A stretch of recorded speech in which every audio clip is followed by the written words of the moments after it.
Indeed, so it goes. Welcome.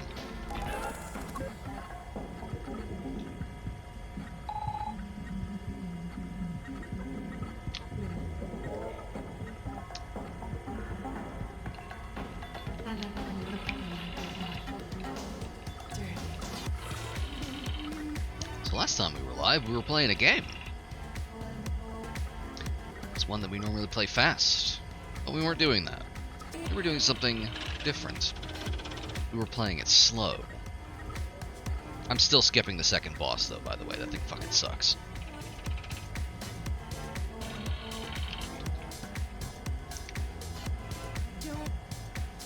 Let's fire it up.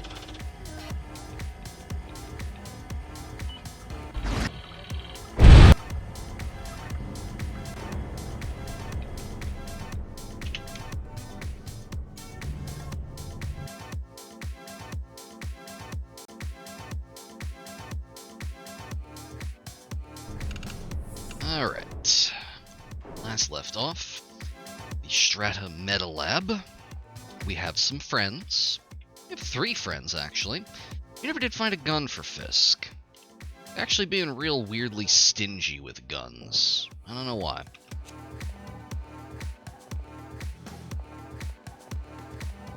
Usually, it feels like I was basically just tripping over MP5s in previous levels.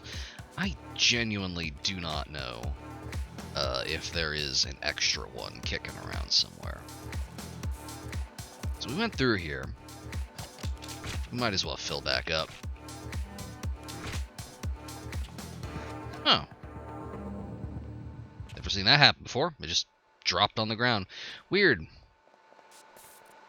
That must be what happens if you pick up more than you have room for in your magazine or something. Well, we have a decent amount of weaponry on our side anyway. Dixon's got a pistol. What's his name? Dead Meat here has an MP5. Fisk has his biting wit. Let's get the hell out of here. We'll probably find more guns in the next level. Everyone is actually... Oh, hello. Dixon's gun got duplicated. That's interesting. Oh, shit. I skipped it purely on muscle memory. Nothing interesting happens. The guy just does, like, tactical go-go-go shit. Just immediately muscle memoried into skipping the cutscene. Anywho. So, normally what happens here is that this level transition is busted. I'm going to close this because I'm pretty sure more guys are coming. This level transition right here is busted. As we have seen, when we're doing speedrun, we don't bring Fisk, and we bring Dixon through without giving him a gun.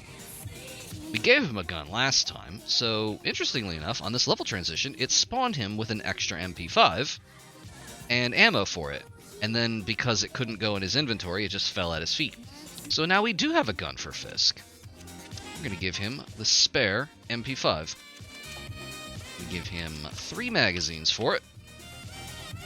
I'm going to pick up these 2 right here. And we're going to go do some G.I. Joe bullshit. Pick up some extra ammo here. Do I have... Nope, I actually used those grenades, so we can't actually do our usual tactic.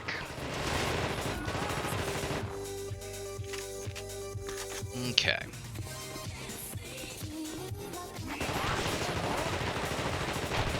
There we go.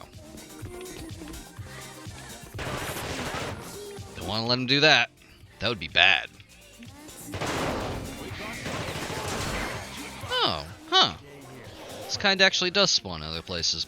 I was actually talking with someone about this. That particular kind of scuttler, I feel like I only see it in one area in the Norwegian camp, but no, it turns out they do spawn randomly.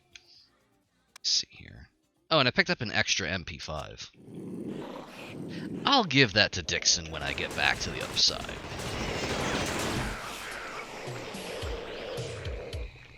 It was just in the middle of the hallway. I think one of the soldiers dropped it.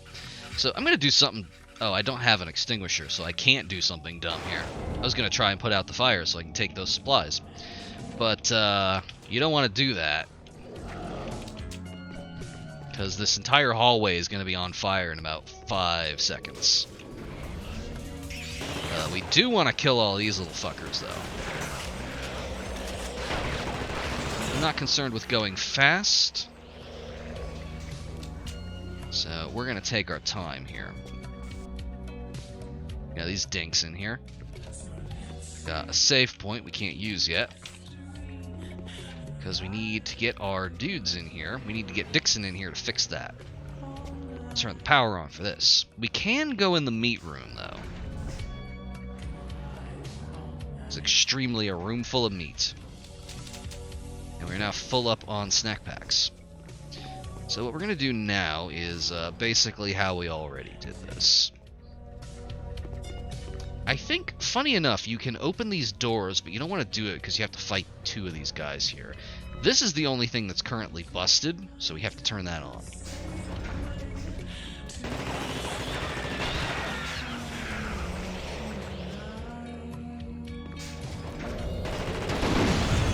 There we go.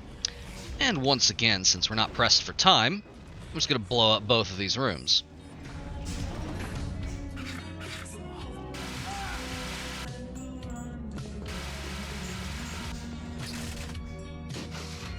Yes, violence.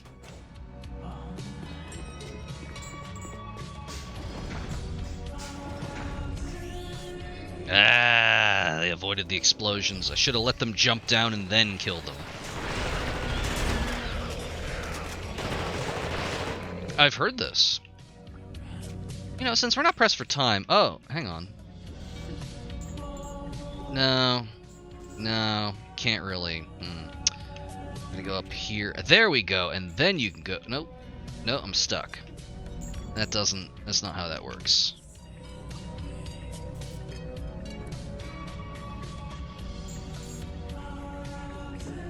I do not know what happened there.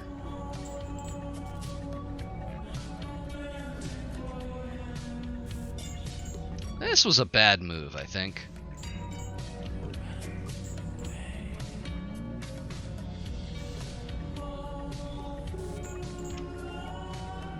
Yeah, I think we might be stuck.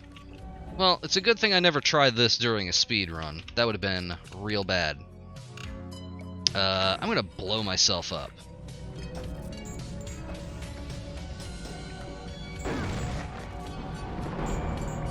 Chunks.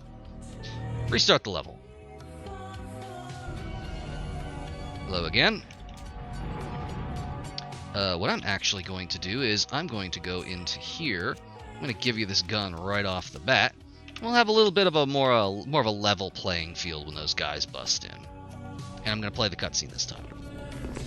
Look at this. Look at this squad right here. Look at Dixon carrying a gun he doesn't have. Target acquired. Get that access door open. Shoot to kill. That sounds like great advice. I don't mind if I do. Yeah, you're right. Shooting to kill works great. Thanks, guys. Anyway. Hold still and I'll pick you up. Pick these up. Let's have a look at everyone's inventory here. Yeah, we're good. Let's go on in.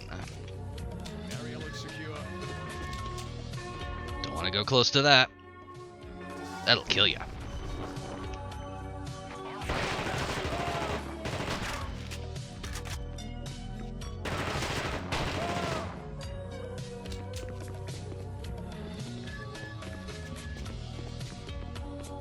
We got company.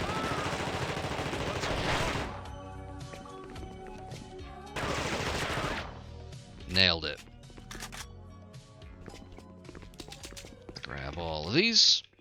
Grab that extra gun. What we're going to do now is we're going to give Dixon a gun. And then swap that around. There we go. And we'll be getting more ammo for this in just a second anyway.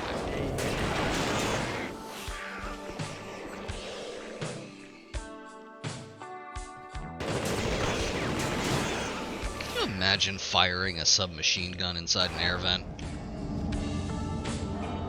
That'd be really bad for you.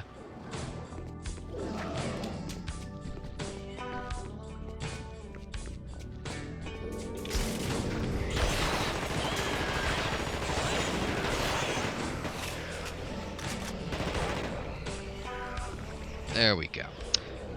Let's take stock. I've got to find out how these switches are activated.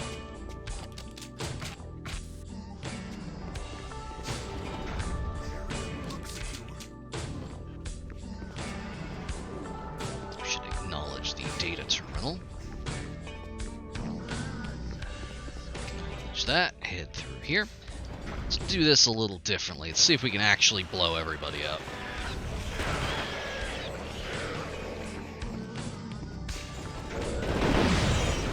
There we go. Go in here, wait for everybody to jump down, and blow them up. Nice and easy. Oh look, by the time we finished with that, this is actually free.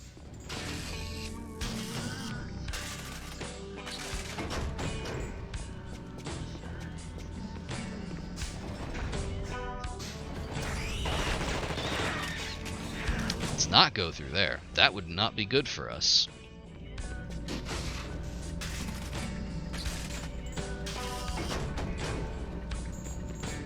We can apparently...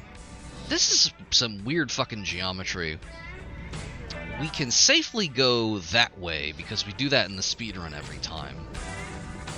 I was always under the impression that you could go the opposite way because I swear I've seen it done, but I just did and it got stuck. Oh, hello, what's this? Huh.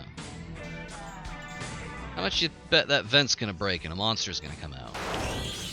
Wow. Let's get some more grenades. Oh, it's the upper area up there. I didn't put 2 and 2 together on that one at all. Anywho. Yeah, we did that one, we did that one. This guy has some bullets, we're gonna take those. We've already cleared out the crawler gauntlet, so we're just gonna burn these suckers.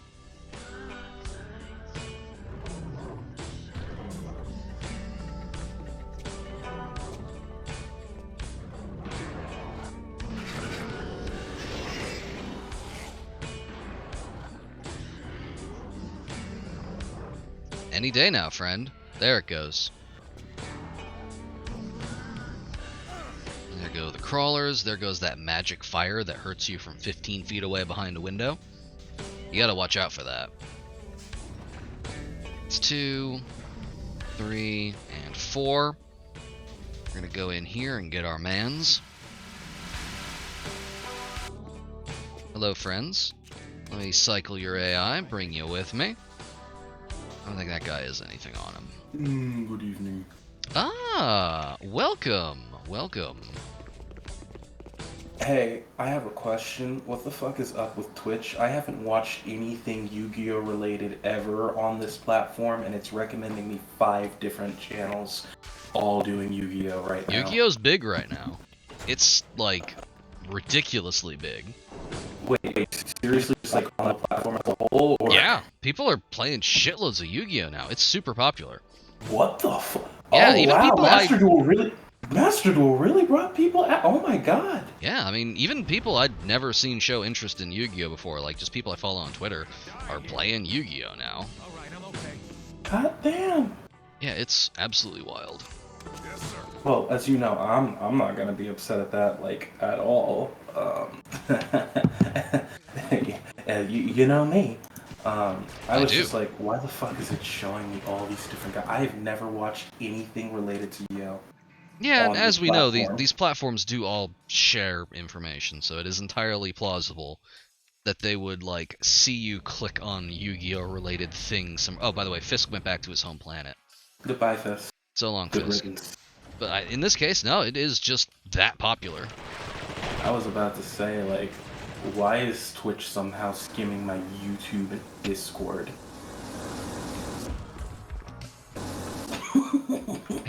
Where are you going, buddy? Buddy. Friendo. There he is.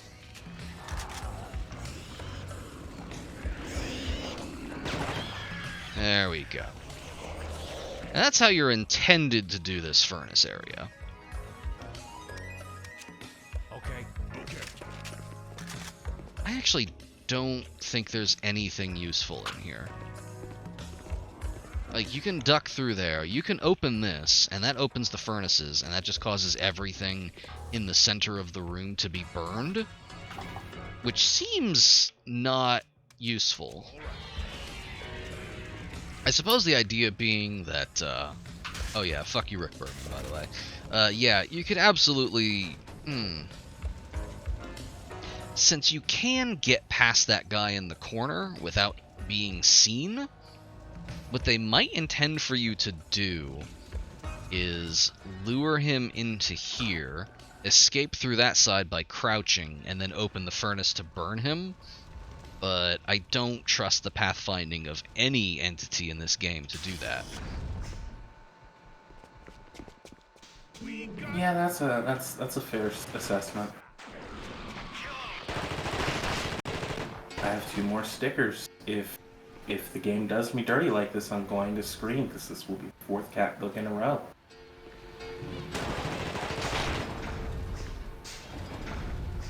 Oh no, foul check was a thing. Oh, what, really? Yeah, he was. He just turned. The moment we entered the auxiliary meat room, he just turned. Yeah, there's a reason we leave foul check to die most of the time. And it's that it's more convenient to take his gun than to bring him with. But also the fact that he's apparently already a thing does seem to weigh in, yeah. Alright, so let's get the ammo. Since we're spending a lot of time, like, fucking around up here, we're probably gonna have to fight that army ambush at the bottom. But that'll be interesting to show that off, because normally we just don't see that. Some ammo, some high explosive grenades. Can't have enough of those. I love accidentally blowing myself up. Now let's see. Speaking of causing myself self-damage, I have an extra flamethrower right now. I'm going to give that to Dixon. That definitely won't bite me in the ass. Absolutely not. No, definitely not. How could it? There's no way. This will definitely work out perfectly fine. Actually, come to think of it, we are actually just about to go fight a bunch of army guys, and flamethrowers aren't great with them, but let's see how this works out for us. Let's see how Williams would have fared against the army. Because Williams had his little flamethrower. I'm gonna check out the upper level here real quick, though. There are some other doors here. Well, that seems promising. Let's get that office door open.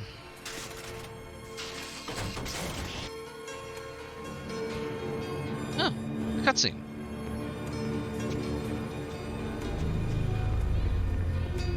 Oh, hey, temple. Shape, soldier. What happened? Whitley.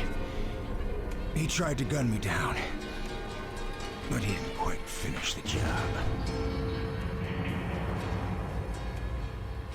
Temple is a mysterious badass. But, he's on our side now. Until he turns into a thing later. How many of the NPCs in this game actually don't become things? Very few of them. Okay. Now, let me see. I'm gonna give him...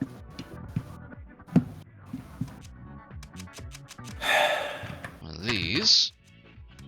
And that'll be fine. That'll be totally fine. Let's take a look here. Oh, if we'd gone up here, we could have used this to shoot all the soldiers. Oh, there's more of them. Never mind.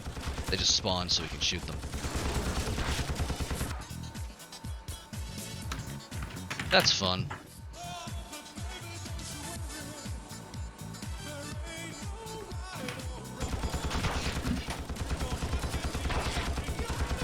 I feel like if we just sit here, it will continue to spawn these guys. Maybe we can farm some additional MP5 ammo that way. Nah, I'm already bored. Let's see what's going on here. To Faraday from Genink Weapon Testing Armory. Countermeasure. Please can you check the results of our second test run to see if they are in line with your specs. Thing molecule degradation, 100%. Altered strain degradation, 98%. Effective energy waste, 1.2%. Residual matter, 0.4. If these are not what you were expecting, please update your design and we will run another test in the main armory. This foreshadows the existence of a special anti-thing weapon that never appears. I have something that's I think that's very, very interesting because, they never call it something other than the thing. These are scientists and they're just like, yeah, thing molecules, you know, the thing, that thing, those things. Funny enough, it's very funny you say that, because that is actually the one time they just call it the thing. In every other memo, they call it the cloud virus, which is also not a scientific designation.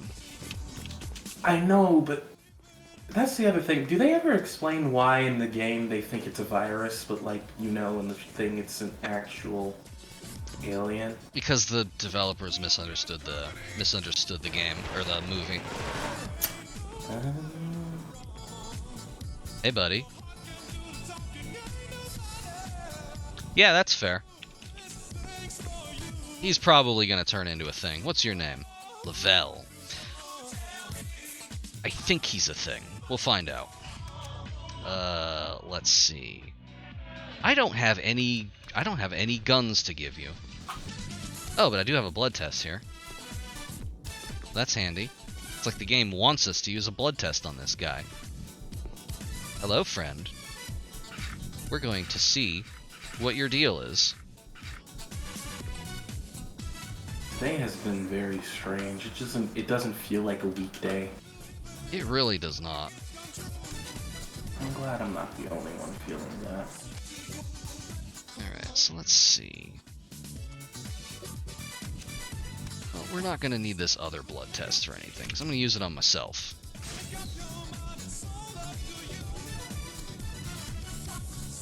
And Lavelle will be so impressed with us that he'll come with us.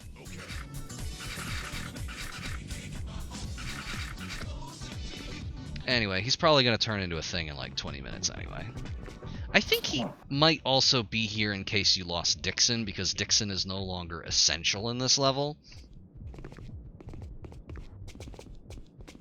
And you do need an engineer to open these side rooms, even if you don't necessarily need it for the critical path. But anywho, the gang is together. There's so much MP5 ammo here. I'm going to make sure that Dixon... Oh, no, he's... Alright, I gave him a flamethrower. I totally forgot. Okay. Let's pop that open. Let's pop that open.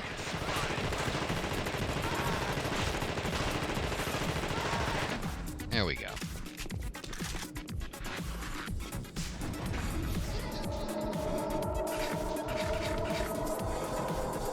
So this is gonna get real hairy real quick. Because I'm pretty sure, again, since we spent so much time upstairs, I'm pretty sure what's happened is that the army has spawned.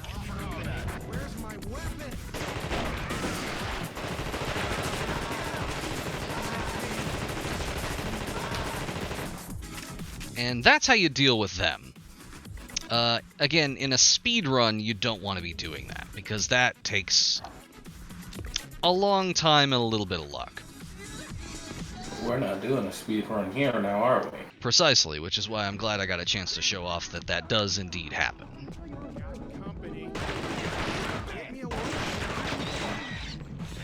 Lavelle is already whining. What?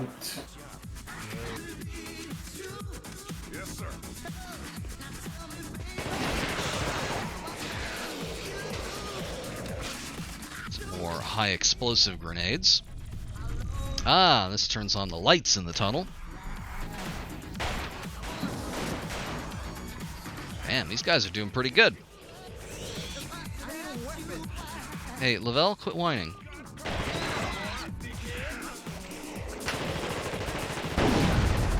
Ow.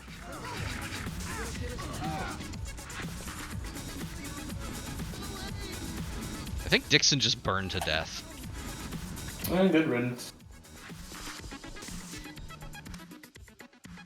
Our only ally remaining is Lavelle. Thanks.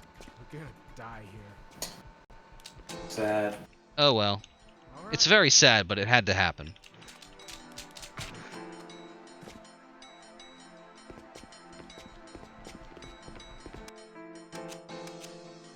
Hey, how would you like an extra MP5 that I have now because everyone else is dead?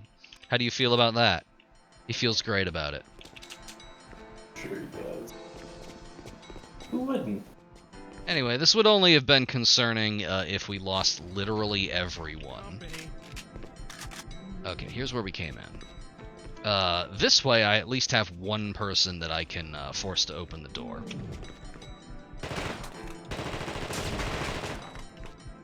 Hey, bud. There we go.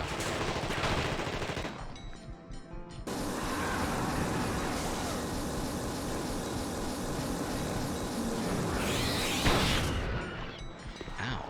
There's a lot of just ambient explosives in this area. Gotta remind you that this was made by Hollywood somehow. It does have the attitude of that sort of thing.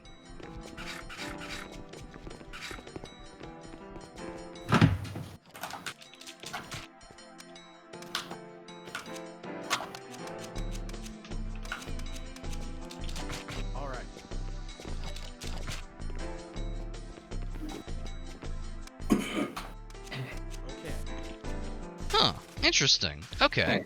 I was right. This guy is a replacement for Dixon. I totally forgot about the fuse box on the crit path. Presumably, if he also died, we would have just failed the level. Well, that's fun.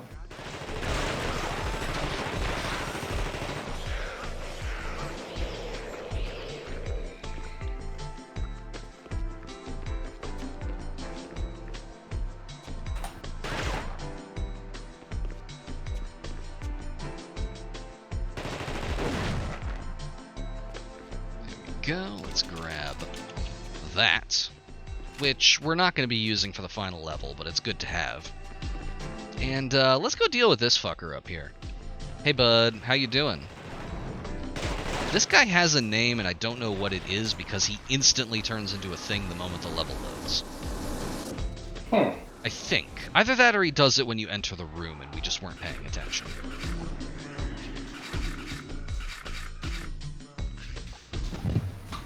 Another fire extinguisher for my collection. A save point. That, How did flipping a switch do that? I have questions. Do you expect to get answers? No. This game doesn't have answers for us. This is not a place of knowledge.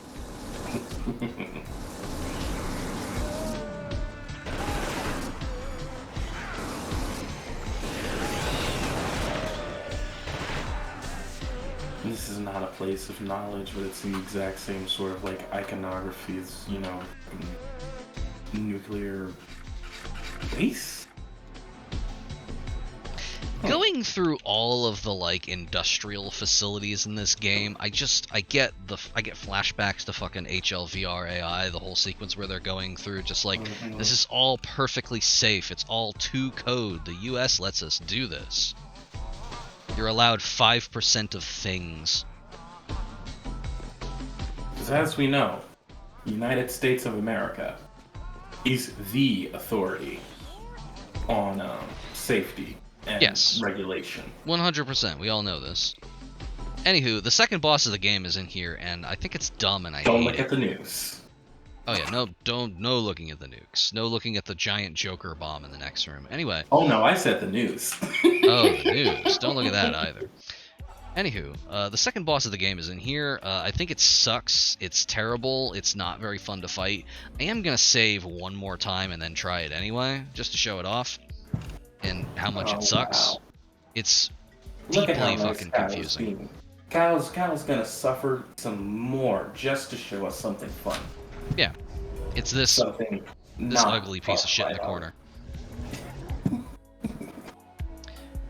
So you see that cutscene, you open the door, and then it just locks you in. And then you just kind of have to figure out what to do. And I don't know what you're supposed to do exactly. There is a switch you can throw to electrocute him, but it's on the other side of the room. And that opens you up to being attacked. He can hit you basically anywhere past this point. From what I've read in, like, walkthroughs and such, the tactic is to... Yeah, there's no other way around here. The tactic is to throw grenades over the crates here and get him down to red health, then run past him, electrocute him, and light him on fire. This is nonsense, though, and I don't think that works, because we tried it many, many times when we did that 8-hour run. You may remember this. I do remember this. Yeah, he's a real fucker. He also does a ton of fucking damage.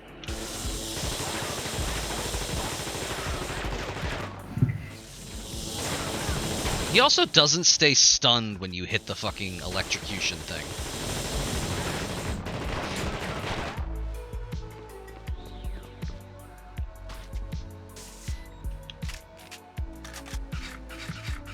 Alright, I am going to attempt to throw some grenades. I don't think that did a goddamn thing.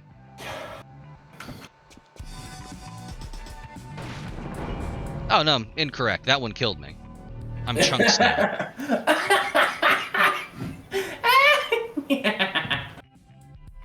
Don't know what I expected. Don't know what you expected. Alright, we're gonna try this again. There is a way to goose this. If you have a living medic with you, like if you didn't blow up your medic like I did, you can like force him into the door here and then hit the switch and he'll spawn inside. You can make him stand in the corner and heal you infinitely, which is the other intended way to beat this boss.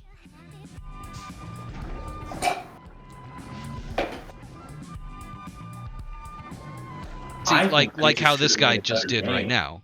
Like how Lavelle is just in here now, looking at me like I know what's going on. Look at him. Look at the contempt on his face. He scorns you. He knows I've trapped him in here with this horrible fucking piece of shit. Alright, I'm gonna try something a little unconventional. Oh.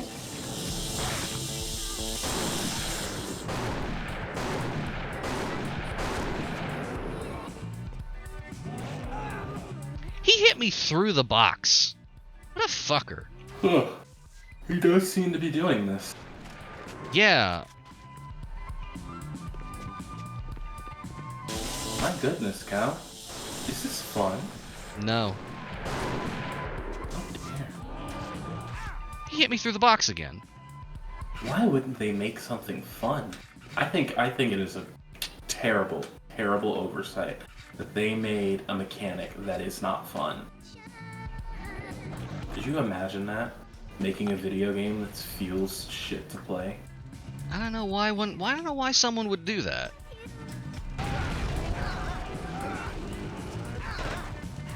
I could have saved myself, but I didn't feel like it. Anyway, that's why we skipped this boss. Oh, by the way, fun fact. You may notice there's two options on here. One of them isn't load game. That's because the game engine crashes if you try to load a game while you're already in a level.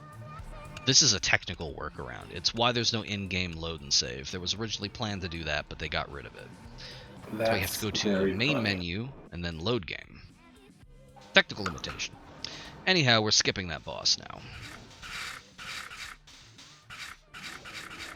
Hopefully, Lavelle works in the same way that Dixon does. As far as I know, they should be basically fine. Yeah.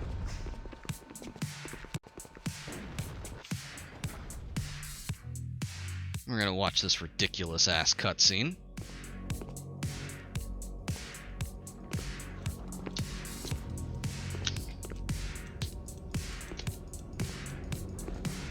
Again, I described this as a Joker bomb for a reason.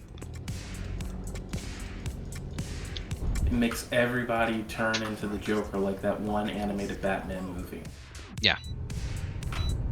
Exactly. That was actually a hilariously fucked up movie. Like, the premise was so dumb, and yet it seemed really fucked up. Like, I'm pretty sure they kidnapped and tortured Robin at some point. I have dim recollections of this. There was some shit. I think that was one of the movies where Mark Hamill wasn't doing the voice.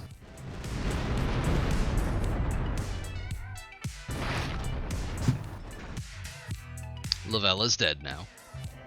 Goodbye. Can I get some F's in chat for Lavelle? Do you think chat really wants to give Lavelle an F? No, nobody likes Lavelle. We never even see Lavelle. Who's that? Okay, there we go. Den showing some respect for a fallen hero? Question mark? Den decided to show pity.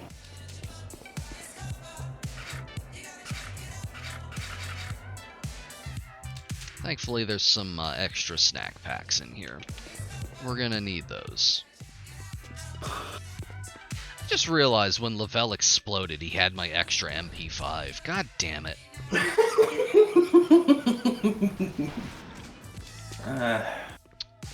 What am I gonna give Powell? To the end. Yeah, he's a real fucker. I think, okay, I think there's a key for this later. We're not rushing through this, so the temptation is really present, though. I see these hallways and I'm just like, yeah, I need to fucking book it.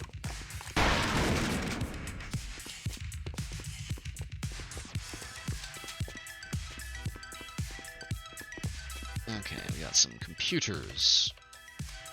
Demolition staff announcement. For excavation purposes, we have stock of C4 charges in the armory below. Please obtain a pass from your superior prior to checking out any explosives. Any person found carrying explosives without the correct paperwork will be detained. Is this why they have Powell detained? I never thought about that. Huh. Yeah, they do have him basically, like, locked up. It's an interesting thought. Holding area. Ah, holding area. I've already done this joke. There's nobody in there.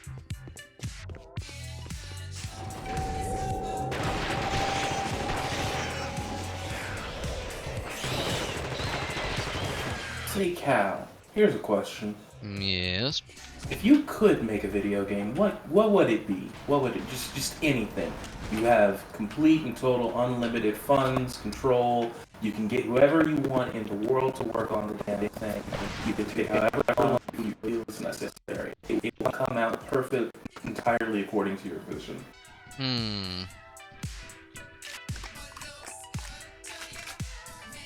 Euro Truck Simulator in space. Yeah, see, Den knows me. Fucking everyone says that Elite Dangerous is Euro Truck Simulator in space. It's not. That's nonsense. It's not. It's not. I've seen you play that game. That's not a Strand-like. Yeah, and I it's no Strand-like, and I talk about this all the time. Like, anytime we get on the subject of Elite Dangerous and or Truck Simulator, I will just start talking about this. Truck Simulator has a meditative quality. Elite Dangerous does not. Yeah, no, Elite seems more like a pain in the ass than a thing to focus on. Yeah. Like even watching you play SnowRunner, it's like it's one of those things. It's not something for me, or like I'll play a really grindy RPG and I can just I've talked about it before, how I got to the point where I was younger where I did not have to look at my DS while playing Fire Emblem, because I just had the muscle memory of the selection path completely routed out in my mind. Yeah. But like, it's like stress relief. It's like everything melts away and you're truck. Yeah, exactly. And I don't know, I would actually say I would disagree with the pirate AI part of that. I don't want to see any fucking space pirates in that. You don't see any like highway pirates in Euro Truck, and that would be cool. But I could also see that getting extremely annoying after the 500th time you run into them. The same way it's annoying in Elite the 500th time after someone tries to interdict you for 1 ton of bio waste or whatever. Okay, well, let's not do this in like Truck Simulator, but the idea of highway pirates is fresh in my mind now, and I think we need to save that for later. It is a cool idea. There's a reason I used that. You from that bogus research team Whitley sent in? Yeah. And your ass says For that. me, personally, it's like, Thanks. God, I've thought about this before, and I have no idea. You the I reason they're really here? don't know what I... Mate. Like, I know I have ideas, Awfully seriously. What's the cargo for? but at the exact same time, I feel Red Cross. like... Whitley's behind this. That cargo's gotta be destroyed. Yeah, I'll say it. I think it'd be very lame, or that I'd be called lame for wanting it. That's entirely fair. Specifically because I know it would piss off the entire like bulk of the people who would actually know what the fuck I'm talking about. I would like a Fire Emblem, but with way less characters. And Something way more less focused on like a much smaller scope, like a smaller cast of more developed characters. Oh yeah, so this is the number one thing that annoys me about more recent Fire Emblem games, and I've debated playing older ones just to get through, but at the exact same time they don't do it well because some of them have like bad shit, like recruitment requirements. Is that like just so many of the motherfuckers, there's so goddamn many. I don't care about all that. I literally can't. I don't have the time to. There's 27 maps and it takes like 16 of them to actually get, you know, a set of supports to max. Yeah. And that really is the thing. Like, the reason something like SnowRunner or Euro Truck are so repeatable, and especially SnowRunner, because as Den is talking about, Euro Truck does have, load articulation, weight, time if you're not doing external contracts as a measure of difficulty, but nothing really beyond that. SnowRunner has like a whole gamut of just like terrain and hazards.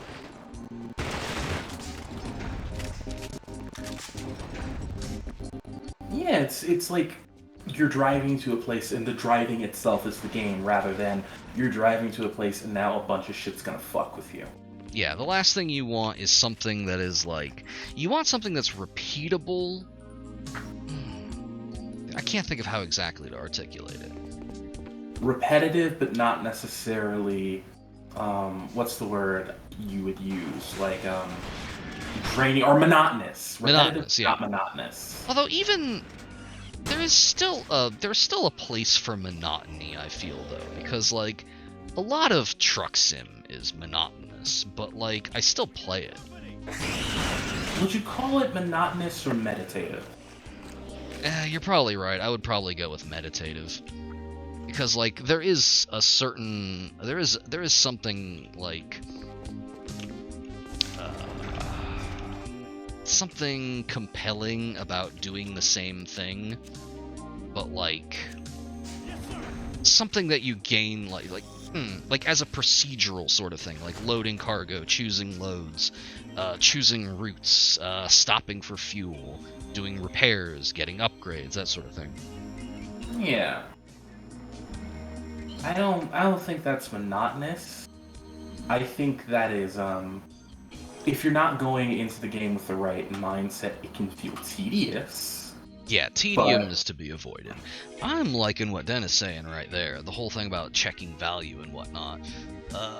Nominally, Pirates and Elite are supposed to do that, but they don't. They're also supposed to take your rank into account. They don't.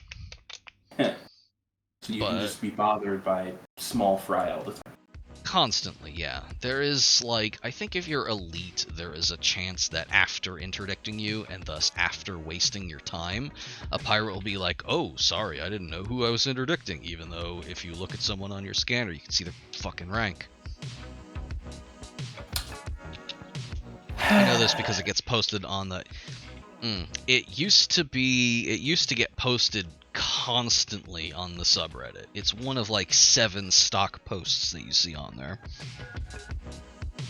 But anywho, that is, yeah, it's something like that. Like, if you know you're carrying something valuable that people are going to be going after, and you go into an area where it is known that there are people who are looking for that sort of thing, yeah, that would make sense. And I would like, I would want an encounter like that to also be not the elite pirate thing where they're just fucking murderers, which technically is due to a bug, because they're supposed to demand cargo and then leave you alone when you give them that cargo, but they, most of the time, they have like a bugged thing where the countdown that they tell you like, oh, give it up quick, and then 2 seconds pass, and they're like, you die now, bye. Which doesn't It would even have to seem be... like, realistically, that doesn't even seem like something that actual pirates would fucking do.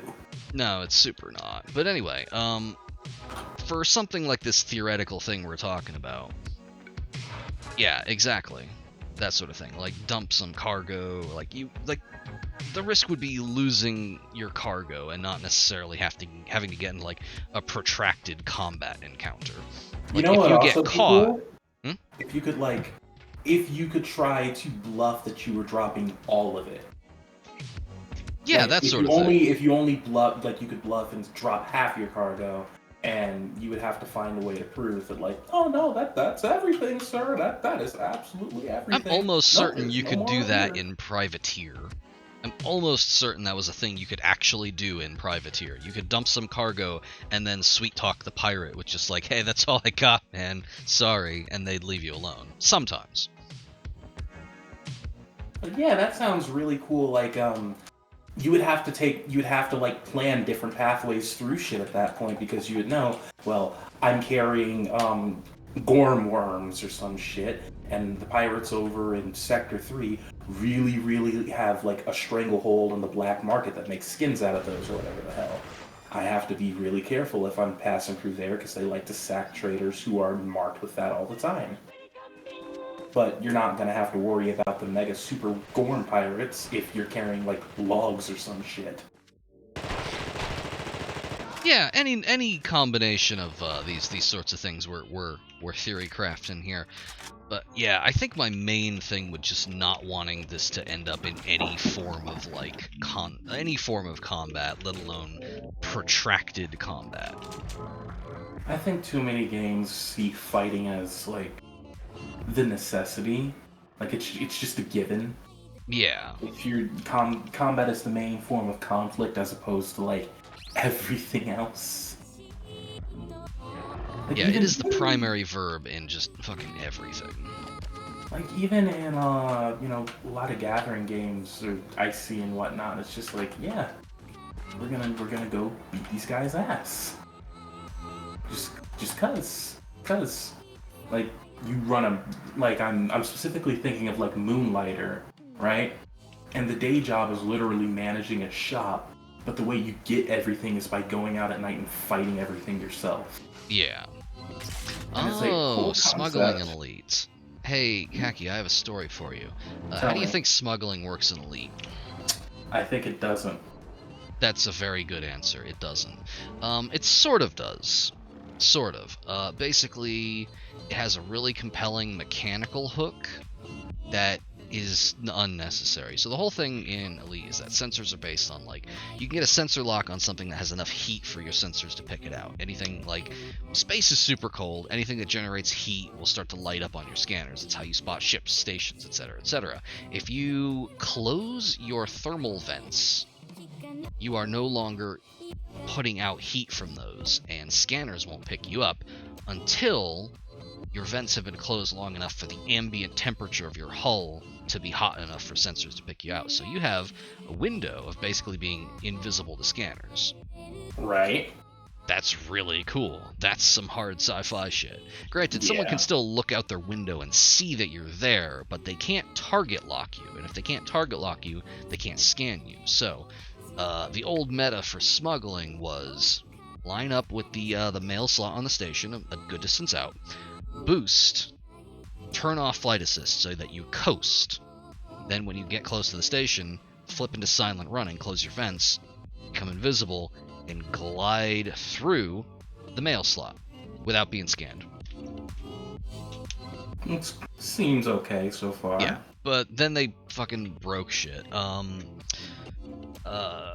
NPCs no longer require I forget exactly how mechanically it works, but basically it's no longer based on ambient heat. It's just based entirely on range. If you close your vents, it does cause them to lose target lock, but they can just immediately target lock you again anyway. That seems Yeah, it's fucking busted. So now the meta is to just go as fast as possible. Here's the thing I wanted to bring up. See, I knew if I fucked it up enough, I would draw you in as usual. How's it going? You do this every time. I do, and it always works.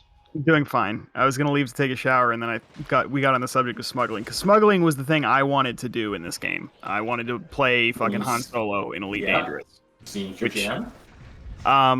So here's the thing. How do you think smuggling works in real life? Why do people move illegal goods and services? In a vacuum, in one sentence, it is because you can make more money doing it than you could do moving legal goods. Yeah. Mm-hmm. In Elite Dangerous, you get a 75% cut on the value of all merchandise if you sell it on the black market. Mm-hmm. It is impossible to profit from smuggling. Yes. Then You why would literally do make it? less money. Why would You can, because the illegal goods market includes salvage. This was a measure they took to avoid the problem of every player character becoming a pirate, which they fixed in other ways, including destroying a ship does not drop all of its cargo, but whatever. So basically, when you salvage something, which is inconsistent because there is no way to threaten something into dropping all of its cargo, either it will try to boost or it will try to fight you to the death like a clown and destroy all of the cargo. Yeah, you have no means of actually communicating with NPCs in that way. You cannot state your intentions to an NPC. You Which can is something use you a could drone. do in fucking Privateer. You can use a drone to open their cargo hatch and cause them to slowly dump items, but that does not stop them from flying away. Correct. So you cannot control what items you get, even if you do scan them, which requires another piece of specialized equipment. Basically, they did this to make piracy as unprofitable as possible because they correctly recognized that if piracy was profitable as a single institution, you would not have players trading, and it would be even more dangerous and antisocial than the game already is. Yeah. Here's my question. Why not just make it extremely difficult and make sure the systems don't interact with the majority of the player base? They do. They also do that, yeah. Yeah, it's basically this was not enough. Essentially, people found piracy very fun, and if you caught people selling something extremely valuable, typically miners were at risk, because normally a good is worth like a trade good that you would want to move that you can buy at a station is worth like a couple thousand credits. The big one is, because it's fucking elite, and I'm sorry, Khaki, the slave trade. Imperial slaves are worth 4,000 credits a unit. You can sell them. But you see, it's modeled on Roman slavery, so actually they're citizens who sold themselves into slavery to pay off debt. That means it's You're right. totally fine. That's It's why I North make it Africa, highlight not mission West too. Africa. I load up my ship with Imperial slaves, and then I drive the ship into a sun, and that is how I contribute to the anti-imperial action. No, anyways, so basically, the Imperial slaves are worth about 4,000 credits. It's been a while. That might be I might be off by about a factor of 2, but let's say for the sake of the argument, they're worth 4,000 credits. By flying to a station that really, really wants these slaves, you can get that up to 6,000. So if I were to pirate somebody who was hauling all of that, I could make up to 6,000 plus a 75% cut, which means 4,000, which means I'm breaking even, more or less. with but that's pure profit in the case of piracy, although there are other risks, including they can charge you a fine if they scan it, because all goods are tagged with an invisible thing like in fucking Skyrim that tells you whether it was stolen or not. Mm-hmm.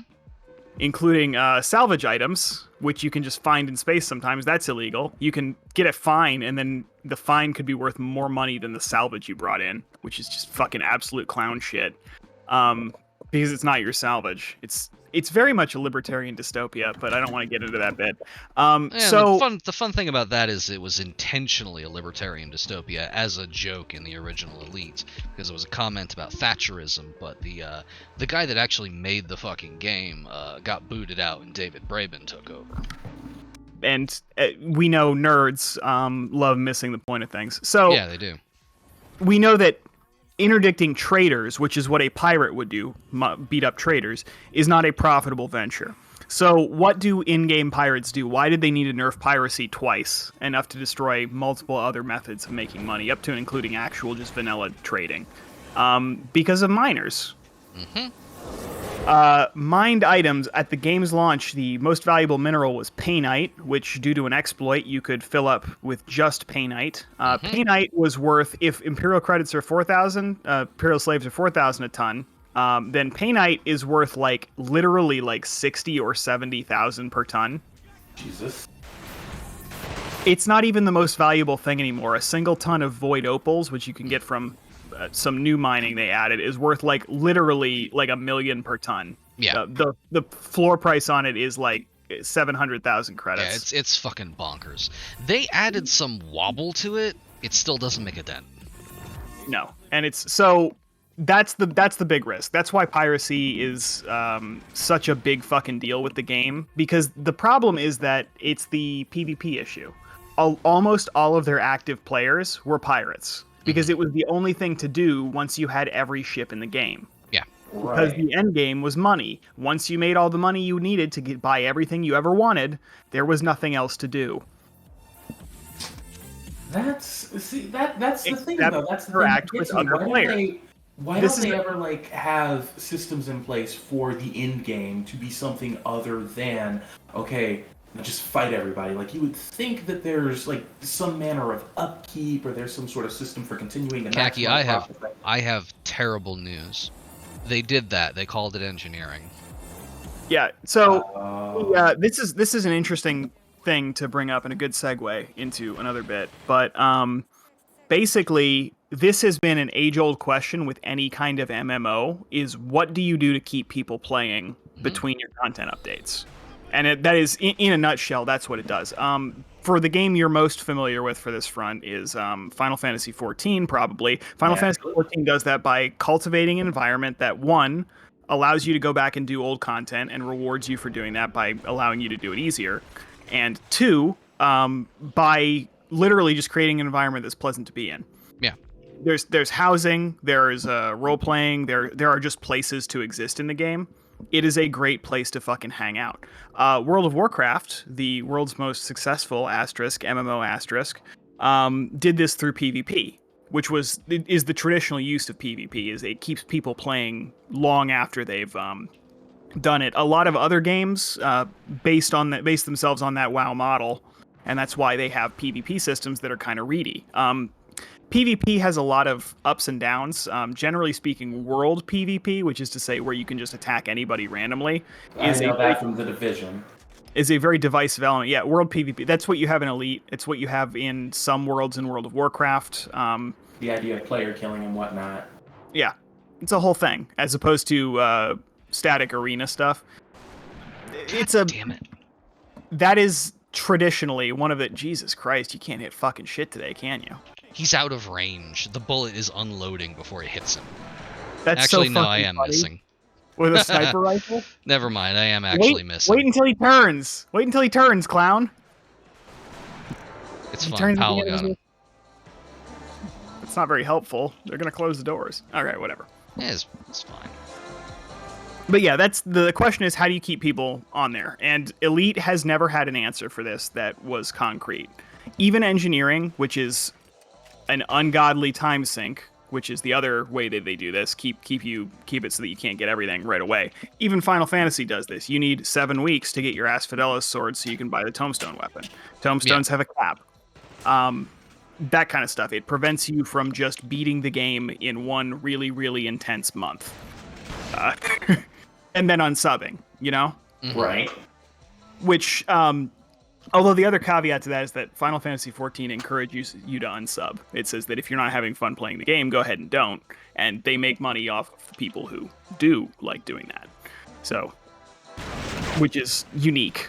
But anyways, so Elite doesn't have a subscription model. It requires you to purchase cosmetics in order for them to do upkeep, which means that since they cannot be incentivize people to play the game a little, decide they don't like it, and then stop playing, up to a certain point that has diminishing returns, they need to find a way to sell cosmetics. To sell cosmetics, you need people attached to the game. People attached to the game are going to be the whale. They're the people that want everything. So how do you get them more attached to the game? You make the game take longer. So we add grinds.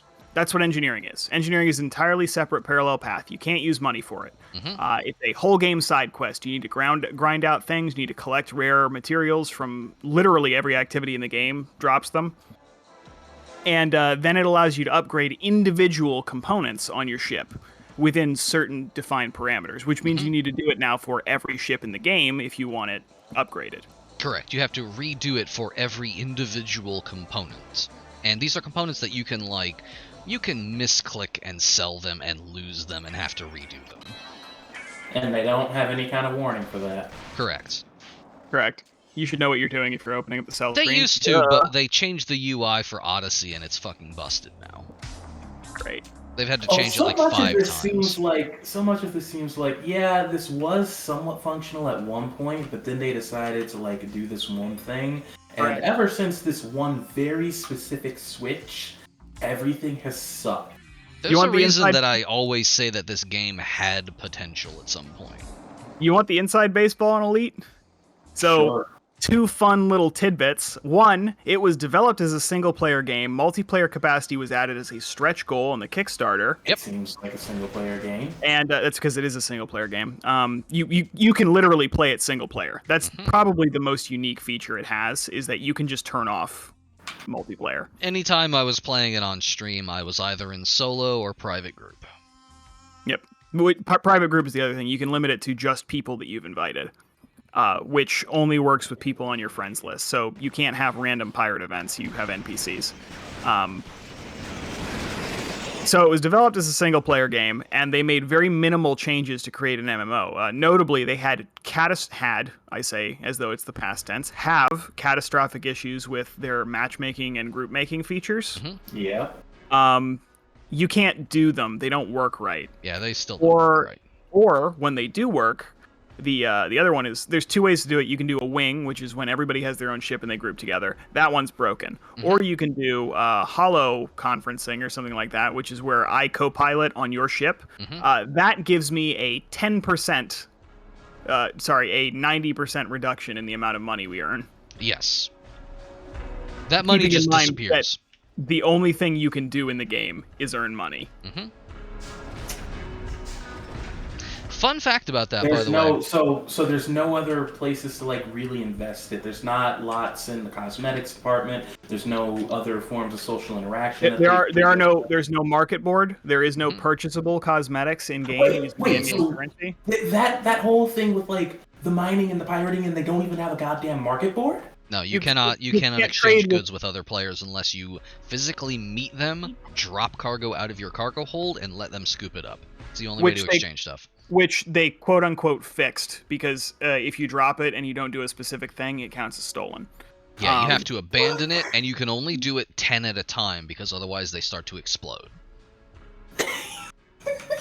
Keeping in mind that a ship could have a cargo capacity, even in the very early tiers, of like 60 to 100 plus. Yeah, fun fact.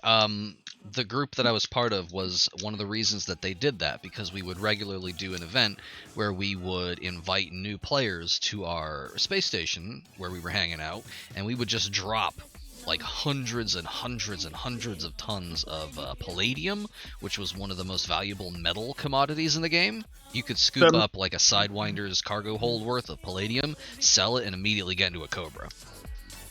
That is to say, you could skip tiers. There were about 5 tiers, which roughly corresponded to how many figures of money you had. Mm-hmm. If you had 5 figures of money, you could move on to the Cobra. If you had 6, you could move on to an Asp Scout or something, et cetera, up to 7 tier. No, it was you needed 8 figures to move on, even just a little bit, to an Anaconda. Yeah. And you needed 9 figures to actually outfit the damn thing. But just fucking clown shit game all the time. So it seems. Basically, but so the other inside baseball, and the bit that I didn't want to get distracted from here, is that they fired all their game devs. Yeah, they also did that. About a year after it launched. They did not like... Basically, it didn't get as immediately big as they wanted. They implemented... The first major thing they implemented after that was Power Play, which was a way to affect the background simulation, which is a thing they run across all their servers. It's the always online portion of the game where you get to play. Ignoring the fact that to manipulate the background simulation, you could already manipulate the background simulation. Power Play was a special new thing that they invented. Powell, what the fuck are you doing out here? Basically gave anime faces to all of the major factions in the game. Trying to piggyback off that Fire Emblem energy. They invented a whole bunch of new exciting white people in space, and then they assigned them to factions. Standard sci-fi stuff. They do look appropriately sci-fi, guys. Don't look up the one that is Fidel Castro. Yeah, that one's unfortunate. Anyway, I can't actually look it up right now because. Or the one that is very clearly a black person, but he's albino. Oh god, you showed me that one. I remember that one. Yeah, I remember that. Because he's got lips. He's like, that's not a white guy. That's really isn't. Who colored this? But anyways, so that's that. They added Power Play, but the second thing they added was what the fuck is it called? Because it was a standalone game for a while. Elite Dangerous. You are thinking of Arena. I'm thinking of Arena. That's it. Arena was an alternate game mode. At launch, there were 3 rankings you can get. To date, there are 4 now. 4th is there's Arena. more. There's let's see. You got 3, you got the 4, and then you have 3 more. So there's like 7 of them now. Jesus. When the troops arrived, I saw Reed getting taken away, so I locked myself in here with the new guy. He started acting strangely and then tried to attack me. In my defense, I shot him dead. I think he might have caught something from the creature I can hear outside the door. His body hasn't stopped twitching since yesterday. Spooky. Anyway, go ahead. So Arena is an arena battler. It's like a fucking like a drop-in straight up fucking. So okay, you're in ships. For most of the game's life cycle, you could only be in a ship. Mm-hmm. Arena it drops you in one of the 3 smallest ships in the game, is probably the polite way to say that. There's 2 special fighters that were only available in the mode until they weren't. Mm-hmm. And then a customized Eagle and Sidewinder loadout. All his options. You're dropping in Arena. It was an interesting management of scope because the Sidewinder is the tiny starter ship, but I forgot they were called it CQC when they weren't calling it Arena. That was basically like the tank build of that game, and it was the smallest ship in the game. It was an interesting recontextualization. It also had very different balance. Ships in CQC don't handle the way that they do in the game. They were customized behind the scenes. They had different components that you couldn't normally do. So you chose between fixed loadouts, and then you launched your ships. You did whatever the map's objective was. Usually it was it was either you had capture the flag, you had point defense, and then you had just death matches, like team, which were all done in team format. I don't think there was a free for all deathmatch mode. And you had 5 loadouts per ships. They were all rank restricted. So basically, it had turned it into like Counter-Strike, like one of the old Counter-Strikes where you dropped in, you had a role. It was a role-based shooter game. Mm-hmm. Hey, bad news, gang. We're in Luxembourg right now. Oh my god. Luxembourg Airport. How? Because they just used this from like some stock thing and put it in. They just figured Gotta- nobody would read Luxembourg. I on guarantee you that's Microsoft Flight Simulator. it might be Flight Simulator. Yeah, this is how you're intended to shoot the explosives, but go ahead. From up on the tower. Anyways, yeah, CQC was the whole thing. They thought this was going to be big. And when it turned out to not be big, they basically blamed the devs for making it not interesting enough. They released it very briefly as a standalone game mode about 6 months before they changed their business model completely. And it didn't sell. To this day, you cannot get into a CQC match without finding at least 7 other people who want to rank up on CQC. And you can't do pre-mades. You have to all coordinate to queue at the same time. Because once again, they do not understand that people play multiplayer games to play with their friends. Yeah. That is the fundamental issue with Elite, is that it is fucking hard to play with other people. There's even like randomized shit, like to prevent overpopulation. When you first start the game, you are given a random system which to start in, which depends on which. It's like a seed on your user profile, so it doesn't do anything to affect your. You can't game it. It doesn't do anything to affect overpopulation because you can just as easily have everybody randomly queue into the same system. It just makes it hard for the early stage of the game when you can't warp to coordinate with somebody who's starting at the same time. What the fuck? What the hell was that? Did you see that? Did you just... What the fuck? That was the What the fuck cutscene I happened? keep talking about, with the soldiers running in. That's the thing that it played once before suddenly they all killed me. What the hell? I didn't what you all were saying, but guess what just happened to me? You won fucking Yu-Gi-Oh! weird. Forever.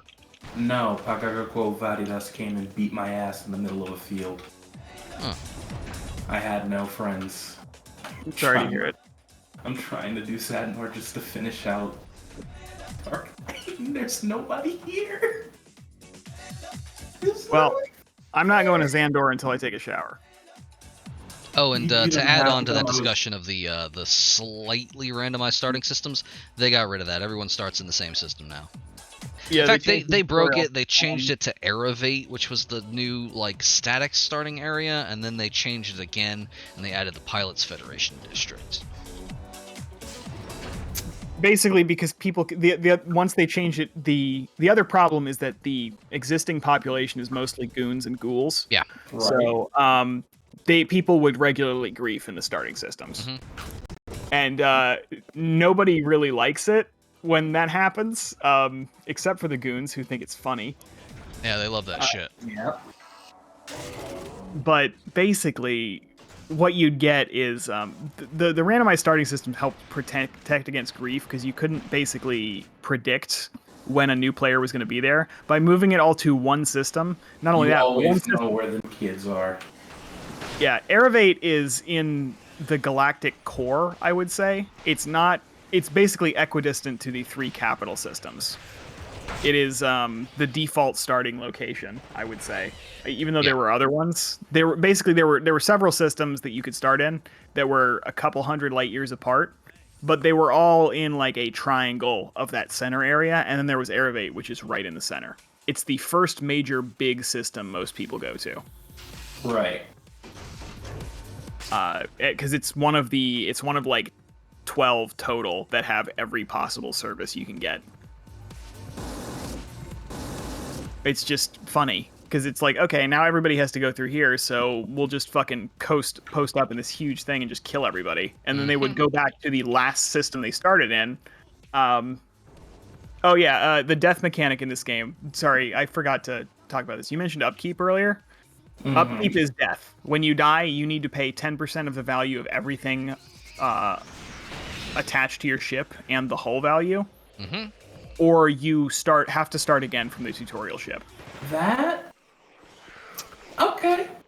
Sure, that's a way to do it. It's fluffed as an insurance mechanic, but then there's nothing that actually interacts with it.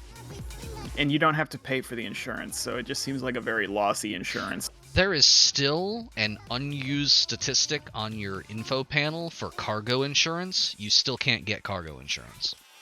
Fucking hell. Yeah. If they did allow cargo insurance, they would make it so that cargo insurance is more expensive than the value of your cargo too. Oh yeah, absolutely. It's fucking absolute clown shit in this fucking game. Sounds like they've just taken all the worst parts of capitalism and decided that that's how the game works. It is technically accurate to the older games. That's what they did in some of those older games. The thing is that gaming as a structure has moved on since fucking 1982, and that money is a really poor way to balance a game because if you don't have any required spending on it. Like, this is one of those big, like, economics in video game moments there, but the reason economies get so bad in some of these games isn't just because inflation is bad, is because money costs nothing to generate, and so the rich get richer. Yeah. There is no upkeep. People don't have to buy food. People don't have to buy shelter. It is very interesting to look at in a nutshell, but basically it means that even though everybody starts from the same position, the people who have the most time to play the game, who work the hardest at the game, exactly. And so, in theory, this balances itself over time as these people quit the game or squander their money on bad investments or whatever. In practice, that doesn't usually happen because the kind of person who has played the game from launch and has mastered all of its systems very early is the kind of person who's going to keep playing it until the servers go down. Yeah, you still get the default classism of people who can afford to sit around all day seal clubbing. So the balancing mechanic of making it so that players can't trade preserves that experience. In a vacuum, that can be a good thing. In practice, it makes it fucking impossible to play with another player in any capacity, which is the fundamental thing of online gaming. It makes it a very lonely and alienating experience to play that goddamn game. Deeply fucking alienating. Yeah, it's definitely like one of those fucking from my labor I am sundered kind of moments in video games. Precisely. So you can't trade with anybody. Griefing is incredibly easy to do. The balance mechanic on that is that the value of whatever you grief is the punishment for whatever you grief is, for a long time it was based on the value of what you destroyed, which is like fucking idiot. Are you kidding me? People would regularly trade bounties. They would rack up huge bounties, and then they would have a buddy of theirs just mercy kill their ship, and they would just trade that as like a money-making effort. It used to be bound to the player too, not the ship. So what they could do was hop into a starting ship that costs nothing to rebuy, and you could have someone kill that for several billion credits. Yeah. And that was relatively easy to do if you had a ship outfitted for it. Now it's based on the ship, which means that it's still easy to do once you know what you're doing, but the rebuy is slightly more, and so you have to make sure you both do it. You don't lose money under any circumstances, by the way. Money is tied to you, whereas the bounty is now tied to the ship.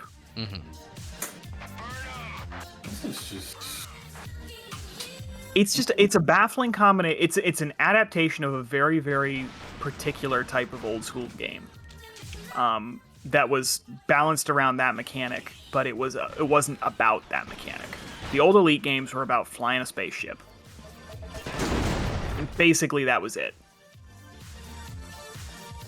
Yeah, that's what. Yeah, the old Elites were a lot closer to that game I used to play a bunch before they just fucking broke it and walk away. Pioneer. That's it. But it's they added vitriol there. They added. I'm very mad about it. Pioneer was it was a project to softly remake to open source, I should say, the style of game that Elite took its inspiration from. That the old Elites. Yeah.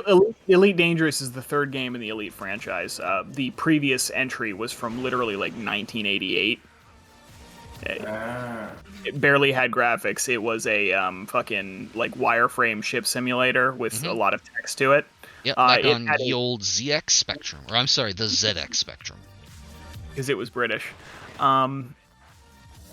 Yeah, so it was a So Pioneer was an open source adaptation of that game, similarly to the various open source Tetrises and all kinds of other shit. So you don't have to play fucking licensed Tetris Corporation Tetris. Oh, our buddy What turned happened? into a thing. I can't believe he would betray us like this. This is why you keep leaving them behind. This is why I always leave this guy behind, yeah. Where did he leave all the fucking flamethrower ammo? I gave him so much flamethrower ammo. Anyway, go ahead. Well, Cow, it burned. You just flamethrowered him. Nah, he foolishly dropped it. Oh. Well, that's lucky, I guess. Anyways, it's an adaptation of that old game. Basically, the intent was to just make one of those with modern graphics. That's what the Kickstarter for Elite Dangerous had started on. That was the platform they campaigned on, so to speak. Then they started adding stretch goals because this was Kickstarter in like 2010, and that's what you did. You know, Yeah. Notably, they were also, if I recall correctly, the Kickstarters for Elite and Star Citizen were running at the same time, so they were kind of in a de facto competition with each other. Right. They were competing products trying to do the same basic thing. Anyways, it's just... whatever. It's, It's deeply demoralizing to play and to talk about. Yeah, anyways, the Pioneer was an attempt to make Elite Dangerous just, again, not Elite Dangerous, sorry, Elite 2 again. So it was just have all the features of Elite 2, make it run on modern computers without requiring an emulator, maybe improve shit. And where they fucking fucked up was the maybe improve shit bit, because they never allowed any kind of mechanic to allow forking. It became kind of an ego vanity project, with the guys basically believing that any improvement and change they made was fucking infallible and perfect. There used to be a fork of it, but they got rid of it. I don't know what the fuck happened. It's probably still around, like, in GitHub histories, but you'd have to compile it yourself. And at that point, it's like, what the fuck? Oh, this room. These rooms, these are not fun. Hey, what the fuck? You can go under this? Fucking... What? Wait, can you clip through the wall here? Is there any way to force movement in that position? Can you get under there and try to blood test? Oh, do I have a blood test? I don't know. No, I don't have any blood tests. I'm out. I'm dry. He's not clipping though. He's basically he's going under the shelf. I've never seen that happen. This is the same animation you do when you go through a duct. My guess is that it's just the right size. Oh God, your head is gone. Yeah, my head is kind of gone there. This game is very robust. Well, whatever. Eh. I don't know, but that's the Pioneer experience. That's the Elite experience in a word.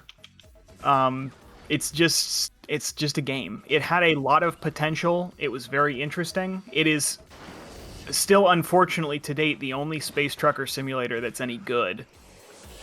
Good in quotation marks. Yeah. I mean, yeah, it's not capturing the oeuvre of Euro Truck Simulator. It's not very fun, but it's at the same time, it's like nothing is coming close. Nothing else is anywhere close to that, and nothing is trying to be close to that. If you want to fly around and be a space pirate, there's absolutely better games. But if you want to fly around and be a space trucker, if you're looking for space trucker kind of games, you'll end up in a situation where everyone's just like, "Oh, why don't you play Rebel Galaxy?" And it's like, that's a perfectly good game, but that's not a space trucker game. Here's a question: Is what? Because I just know because you guys have played it, I have never played it. I can only speak to, seeing people play it. How does this is not in space clearly, but how would Sea of Thieves kind of stack up against that? Sea of Thieves has a So I actually downloaded a game. I never got a chance to try it. That had the hook for it was it's Sea of Thieves in space. It was a student project that required compilation and for you to host your own server, and we basically never got around to trying it. Sea of Thieves does not have that vibe. Sailing was fun, Cow's thalassophobia aside, and my occasional motion sickness. And Blossom got very, very motion sick a few times playing it. but I think that's more of a computer issue than an actual fucking. Yeah, that's more of just like first-person shooter issue. Yeah. Right. Otherwise, that game is really great. Like, that's a really good game up until the point where they decided to put Johnny Depp in it for some reason. We stopped playing it for Pirates. ideological reasons. Yeah. The game itself, the gameplay was fine. Hey. It had a really solid drop-in, drop-out atmosphere. As opposed to Elite, which had a strict linear progression, you have access to essentially everything that you can possibly want immediately following the tutorial. The only thing you unlock are cosmetics. Yeah.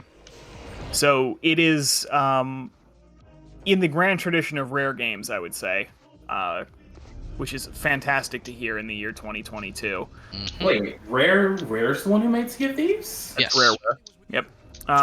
In the grand tradition of rare games, the reason to play Sea of Thieves is because you want to play Sea of Thieves. There is no deep incentive. There is no like secret unlock. There's a storyline, but you can do any part of it, well, almost any part of it out of order. There are events, but they come back. So it's not like there are like, oh, here's a seasonal event. It's like, here's a thing that's happening on the ocean that's going to happen again in about 3 hours. It's Yeah. semi-random. Like a Fate, almost. Yeah, that's a good way to put it. Like, basically the way it works is there is either a ghost pirate is attacking a specific area and he has 4 areas he can attack, or there is a skeleton fort that is waiting to be assaulted. There is a single triggerable raid plus a couple of events that have raid-like mechanics. And then between any given event, like if the first event finishes, then when the second event starts, in between those events, you have to fight the Kraken, which made Cal log out every time it happened. Oh, geez, was it that bad? It's pretty bad. One of the things the Kraken does is it makes all of the water pitch black, including if you fall into it. So you can just fall in the water and not be able to know which direction is up. Our first, the biggest issue with Sea of Thieves is there is a complete lack of documentation for it, which honestly works in its favor, I think, more than it doesn't. But it did mean that our first indication that a Kraken was attacking one time was that Cow fell into the ocean, went, oh no, and then logged out. Yeah. It's like that. I vividly remember that day. Do you remember Anissa and the Bees? It was great. I don't. Oh god, that was back on the old Minecraft server. That was how we figured out that we had hell bees. She went into the nether and there were a bunch of bees, and then she logged out and would not come back on for a week until we cleared it out. Yeah, had problems with the bee. No, I do remember this now, because we had to mod out the bees. Yup, I had to. It was a deliberate thing I had to do the next time we made a world. I had to go in and make sure that we never had hell bees again. It's just baffling. That was an incredibly modded server, though, so it didn't really surprise me that much. But it was, yeah, we had a mutual friend, acquaintance, I would say, in my case, who is very, very afraid of bees. Oh. And it was, but yeah, Phobia. it was not nearly as severe. Like, I don't think that you really needed a trigger tag on Sea of Thieves. Cal kind of knew what he was doing, courting danger like that. But Yeah, we did and not. there were times when we ran into the Kraken after that where just like I would have to be very careful to just go below deck and not get grabbed. Yeah, that was the other thing it would do, because it would grab you, and if you were not expedient in dealing with that, it would throw you into the ocean. And the other thing that Sea of Thieves had was it had realistic ocean motion, so waves would come up and over your head. Yeah. And when the Kraken was attacking you, basically what the thing was that they didn't want you to be able to avoid the Kraken by just diving under the water. And they didn't want you to see that they didn't have any part of the Kraken's body modeled. Yeah. So they decided to just completely black it out so that you could imagine something much more horrible. And imagine Cow did. Once we kind of got used to it, the Kraken, for at least the other two people who were playing it, was kind of like a non-event. You could avoid it by moving rapidly in a single direction. It was not. There's a couple of events that make it difficult to navigate. The Kraken wasn't one of them. And you can fend it off with a little bit of focus. But at the first couple times you see it, you definitely fucking hard panic. That was the other big downside with Sea of Thieves, is that it encouraged longer sessions, and you could lose your session progress at basically any time to an event or another Just player. a feat of pike. Somebody decides they want to ruin your day, so they do. But like, I feel like we kind of made our peace with that once we figured out that like everything's completely horizontal, and they've added enough stuff, enough like side grades, side methods of progression, like the little C posts and everything like that, those as well, that the threat of losing everything is always there, but the definition of everything that you can lose changes wildly. And basically what it was that if you get something you really don't want to lose, you just hightail it to a place where you can sell it. Yeah. And there were very, very few situations, and I would say very engaging ones when they did happen, where that was really an issue. There was the one time where we knew somebody was hunting us because they'd killed us 2 or 3 times. Basically, the way the worlds work is they are soft instanced. You can't control what instance you get into, but you can queue in with up to 3 of your friends, and then you can form soft groups. But if there are ever less than 2 groups of players in the instance, it changes it reshifts the seas, so you end up on a different instance. Yeah. And the islands reset as soon as nobody's on them, which means they repopulate with enemies and items. So we knew someone was hunting us because they had killed us twice and we kept seeing them. We got a rare chest and we played about a 25-minute cat and mouse game trying to get somewhere faster than they were, because they had higher top speed because they were in a bigger ship with more sails. But we had a better grasp of sailing mechanics. Yes. Which is to say, we knew how to fucking turn around before they could figure out where we were. The other thing is that if you're in a PvP ship, which is to say, if you're flying the flag that starts giving you benefits for actually attacking other players, because they did have a PvP progression system for cosmetics and stuff. Oh yeah, you can get into just casual fucking around with people, or you can fly the flag that specifically says, I am going to ruin your day, and also you can see me on the map so you know to avoid me. Yeah, basically every other faction pays a lot of money for having that flag. The way the flags work is you fly a flag, and then how much money you make while you have it up, with a relatively modest cap for the max amount, increases the length and the value of the flag. When your ship sinks, the flag becomes a droppable item. Your flag is worthless to you unless you take it down manually. So if your ship sinks on accident, you can't sell the flag.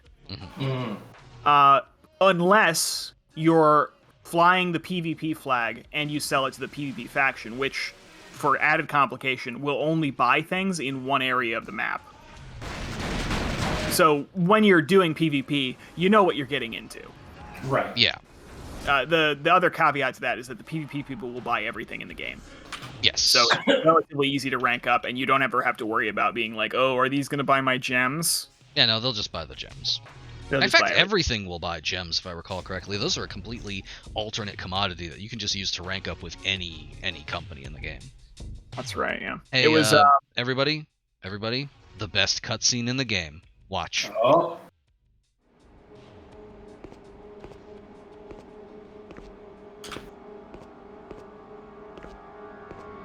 Jesus, help me! Here comes the I boy. can only help you if you get your shit. No. Now tell me what you know. Check out that terminal. I can't figure it out. Bro, there's no subtitles. I can't hear what's happening. Yep. Blake is being a credulous dipshit. Yeah, but this is the best cutscene in the game. That doesn't differentiate him from any of the other cutscenes in the game. Yeah. This is just the one time where his credulous dipshittery is actually 31 seconds from getting him killed. Oh, this one. This is the one where he ends up trapped in a poison room because he's a fucking idiot. Yeah, we haven't seen the poison room in a while because I've learned to avoid it. Because there's poison in there. Yeah, because the door doesn't load until after the cutscene, so if you just hold forward and left, you can just skip back out, shoot the thing, and that's it. Which whips. Yeah. Anyway, go ahead. No, it's just yeah. Sea of Thieves had 4 factions. It had the PvP faction. It had the Skull faction. They were Mystic. They're kind of patterned after Romani people. It's a little. It's one of those gray area. Like, it's pretty clear that this is the aesthetic, but they're also not calling them the G word, so it's like, okay, it's better than it's not. They're also not like super racist about it, though. Oh, that's nice. It's But they- about as questionable as I was about to say, like, the later Pirates of the Caribbean movies, and then I forgot that no, actually there's some really bad stuff in there too. Quite explicitly racist. Yeah. Anyway, no, but it's okay. They have those. They have the rich people, which is one of the reasons why I said it wasn't that racist, because the guys who buy gold are a different faction.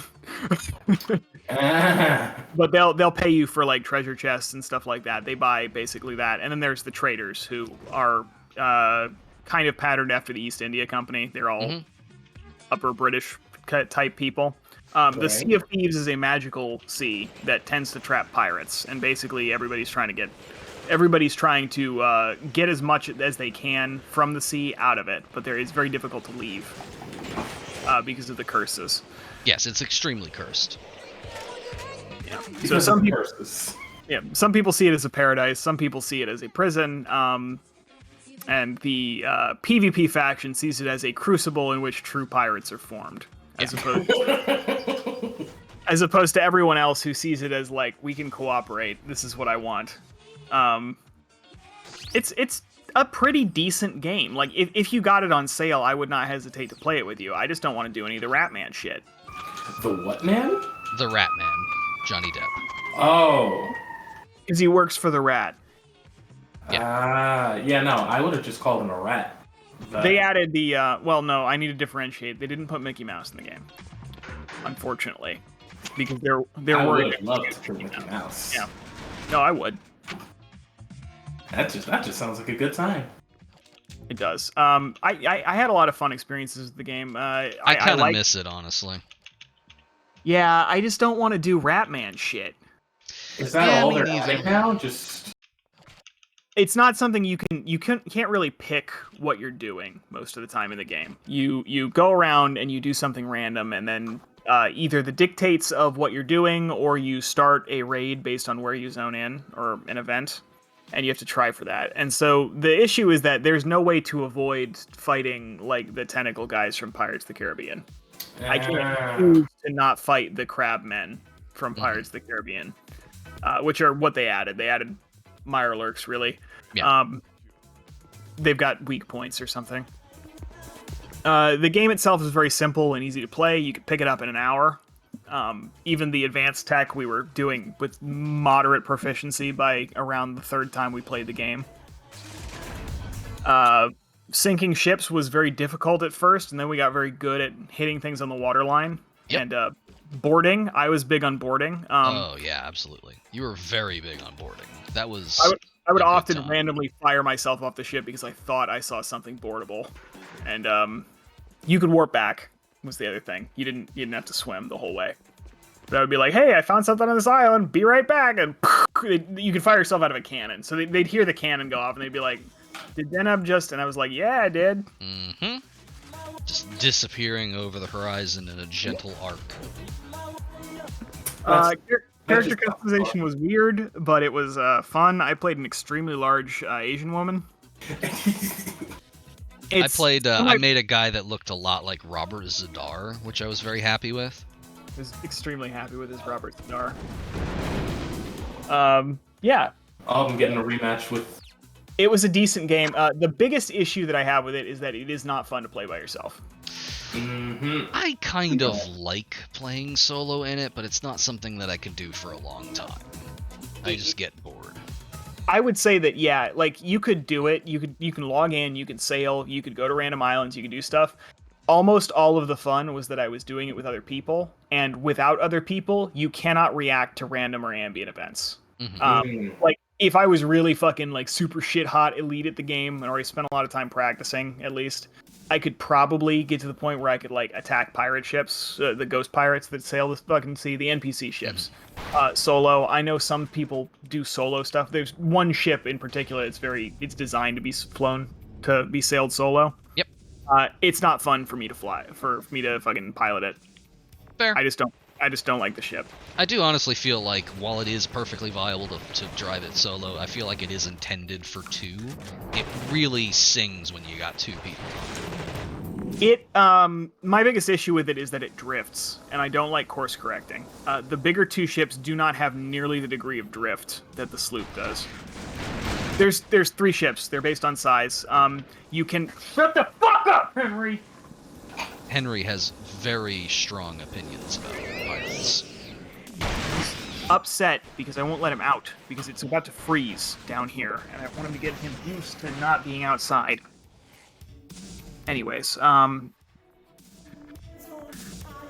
there's 3 ships. There's the sloop, brigantine, and galleon, and they're designed to be sailed by 2, 3, or 4 players respectively, which is the biggest possible group you can benefit from. When you sell something in a group as part of the same crew, everybody gets all the proceeds, which makes drop-in multiplayer very easy. You can also pair up with other captains, which you can't do. You can't plan it. But if you had a group of like 8 people and you were willing to fuck around until you managed to get on the same world, you could absolutely do that. You can specifically you can run up a flag that is specifically like, I am willing to cooperate, and anyone else can also put up that flag, and it just automatically puts you in a group. You can still do it. Still offers you the latitude to like betray each other at the end of a run or whatever, but it's meant to more foster like cooperation between larger groups, and specifically ad hoc larger groups, because like you can join with like a party of 4, but you can't coordinate more than that, like Den said. Also, I wanna point something out about that shared profits from selling stuff. So we talked earlier about multi-crew and elite having a 90% markdown on the amount of money you make. This is because for the entire beta for multi-crew, you got 100% of the proceeds. People were asked about this. Developers were asked about this. Sandro Samarco, when he was still there, was asked about this on a live stream, and he said it wouldn't make any sense to reduce it. Like, why would you play it? Why would anyone do this if you didn't get the full payout? It's ridiculous. Anyway, then one day David Braben logged in, tried out multiplayer, got like a couple million credits, and just went to Samarco and was just like, no, take it out. And then they reduced it by 90% because he said so. And then nobody played multi-crew again. Elite. Counterpoint, in Sea of Thieves, there was a very notorious incident very early on where some Twitch streamer whose name I don't remember did like a challenge basically to see if he could reach the end game of Sea of Thieves, end game, and become a pirate legend without really doing much of anything, and just getting brought along with like crews of his viewers who would sell treasure on his behalf, and he would never do anything. And he got all the way to it. He got to the special title, he got the special costume, the special ship livery and everything without ever playing the game. There were 3 factions that launched. The PvP faction wasn't there. There are now 5. Yeah. You need to hit max rank 50 on at least 3 factions. The highest any of us got was 40, and that was because I did a lot of solo sessions where I would make a lot of money and then sell it alone. Yeah. So there was a very notorious incident where somebody did that without actually playing the game himself, and when people were like, "Hey, Rare, what the fuck? You shouldn't be able to do this," they basically were just like, whatever, man. And then they put a monument in the game that's just like, hey, this guy was smart enough to get to Pirate Legend without doing any work. Good for him. And then they didn't reduce any of it. Like a who gives a shit kind of thing. Like if you have 500 people who are going to play the game for you, who cares? We sold 500 copies of the fucking game. Yeah, exactly. Like, that's like. And the fact that he did it is there in a day, but if you're a batshit Twitch streamer with 20,000 viewers and all of them show up in Limsa Lamenta and just shower you in fucking money, well. Yeah, it's just. Yeah, and at the end of the day, the fact that he was able to coordinate and actually accomplish that is in itself notable anyway. But that's the other thing is that the game, as a counterpart to Elite, it's an excellent case study in how you could make a game. But the critical difference is that from the ground up, the game is designed. Sea of Thieves is designed to be played in multiplayer, and Elite is not. Elite fights you doing that. Sea of Thieves is as easy as possible to drop in. Like, one of the things I did one time was everybody was like, oh yeah, let's play Sea of Thieves tonight. And I logged in several hours early, and I got on my ship, and I camped at an island. And I would periodically get off the island, sail in a big loop around it, and then get back to the island to cause it to reset. And I just took all of the ambient loot off of the island. And when everyone logged in, because it was a ship that I couldn't, like, sail, practically. But when everybody finally logged in, I had, like, a ship full of shit, and we just sold it immediately. And it was... I remember that. But it was like, that was something we could do. It wasn't a fucking ordeal. It wasn't like, oh, I have to zone into the right ocean, guys. Give me a minute. Yeah. We just did it. Yeah. Again, just talking about this, I miss that game. I kind of want to play it again. I would not be adverse to playing it again if you wanted to do it on stream or something. But it is really fun with 3 or 4 people. That is the I would play it with you duo. We could duo sloop, we could duo brigantine, whatever. Yeah, like I said, I feel like the sloop genuinely sings when you got like 2 people on it. It's good. I like it. I prefer the brigantine just because it doesn't drift off course and you have another deck worth of water to deal with when you're bailing. Yeah. They have different numbers of decks. The galleon has 3 decks, the brigantine has 2, the sloop has 1.5. Right. Which means that they sink at different rates. The sloop is the most maneuverable, but because it only has 1 sail, it has the lowest top speed. They do goose the sinking speeds a little bit. The sloop actually takes quite a while to sink relative to its size. It's a little faster, but like not as fast as its size would imply. The sloop's the only one that can take so many hits in such a little period of time that you can't react to it sinking, but you would have to really get shit mixed by something, or be carrying an explosive barrel, which then explodes. Yeah. Which, to be fair, we often did, and it was almost always my fault. Except for the time it was my fault. That's true. It was the one time it was your fault. There was one time when I saw an explosive barrel and I smelled blood and I had to shoot it. The one that kept getting us was when you sink a ship. Again, a good comparison with Elite here. All of the loot floats on top of the water, and you have to get it with a harpoon gun. When an explosive barrel is an entity, that is to say, it's floating in the water, it will explode like a sea mine whenever any ship touches it. This is bad because a powder barrel will kill everything in about a radius as big as the sloop, which means by the time you hit it, the ship has already sunk before you can load back in from the graveyard. But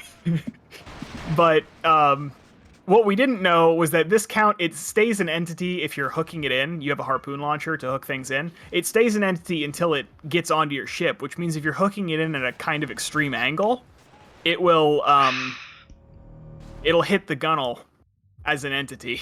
It will absolutely do that. Which meant one time we were pulling things in from a ship we had sunk. We were going like, yeah, we're having a good time. And then we fucking hooked the barrel. And the next thing we do, all of us were dead. Oh, dear. It ruled. It was very good. The fondest experience I remember playing the game, though, was the time that the... not the Megalodon. It was the one of the big ghost ships sunk us. Yeah, because it was an NPC, because they went away shortly after. And Cal and me survived on a lifeboat. I remember that. While Blossom had to figure out where in the ocean we were, which you can't do because you can't track other entities in the ocean. So we had to guess what island we were at based on the geography and an external map. Yep. That was such a good fucking time. It took about an hour. We had like 2.5 hours worth of loot. We were dooming about losing it, and then we made it to the fucking island. The funny thing was, as I recall, right before we got picked up, I died. And so it was like, Cal was just alone in this fucking lifeboat going, oh no, oh no. Oh no. We're trying to row as fast as we can. The lifeboat is it's a rowboat. They don't come with the ship, you have to pick them up. But they can sink. and they can take damage. He's in this ratty fucking rowboat that has like a hit point left. If he fucking runs into the rocks wrong, it'll sink. Oh no. Yeah, it was just, and he's got all of our loot in it. It's clipped together, like fucking trying. It took us, if I remember correctly, we had to sink the lifeboat to get all the loot out of it. Yes, it was that it had that much stuff in it. Yeah, because it was clipping together. So we ran it up on the shore and we detonated an explosive barrel on it because, of course, I'd found another explosive barrel. Yeah. It was great. Hey, check this out, folks. This is the area of the level we always skip. The geodesic dome. Yeah, the biodome. Hey, here's the other best cutscene in the game. Whitey! Mm-hmm. Yeah, Whitey! God. I love Whitey's barrel collection. It's so wild seeing this because, like, man, you just skip a lot of this game, huh? You do. It's not actually that short of a game. I mean, it's kind of like looking at. There's some speed runs you look at, and it's like, wow, you didn't play any of the game. There's other ones where it's like you just did the whole game fast. This one's definitely more the former than the latter. Mm-hmm. Like the difference between a Sonic speed run and a Sonic slow run is that you are just skipping cutscenes. Yep. Once I take the chopper, I will begin global infection. Whereas this one is skipping whole sections because the sections are created by a madman. Yeah. This game is just beginning. This cutscene is buck wild because this calls back to the stuff earlier about there being a fireproof thing strain. Because we just lit Whitley on fire and it didn't do anything to him. He's fireproof. I think it's great that Whitley's clothes are also fireproof. Yeah. He had them specially made. But anywho, and also that dialogue from him is implied to be him like speaking as the Thing. Like the way that he talks in that is so different. He's like completely gone, and he's speaking in like these very clipped terms about what he's like, what he is, what he's going to do, and then at the end he just drops that fucking quip like, "Oh, this game's just beginning." Like, okay, all right, buddy. You get it. You took drama school.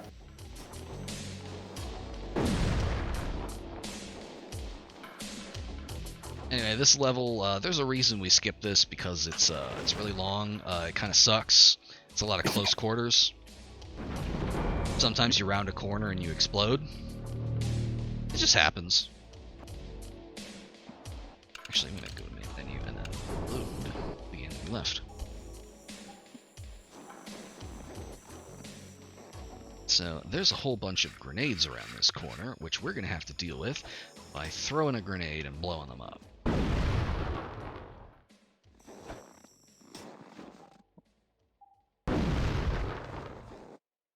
Which gets most of them.